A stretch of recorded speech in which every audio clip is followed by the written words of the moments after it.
এটা আমাদের জমি।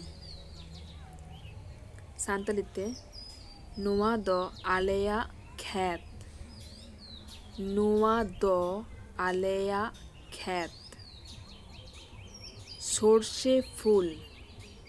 সান্তালিতে তুড়ি বাহা, তুড়ি বাহা।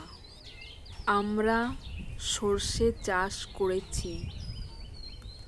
সান্তালিতে আলে তুড়ি লে চাষ কাদা, আলে তুড়ি লে চাষ কাদা। সর্ষে জমির পাশে আমবাগান আছে। তুড়ি খ্যাত আডে পাশে রে উল বাগওয়ান মেনাᱜᱼᱟ। তুড়ি খ্যাত পাশে রে উল বাগওয়ান মেনাᱜᱼᱟ।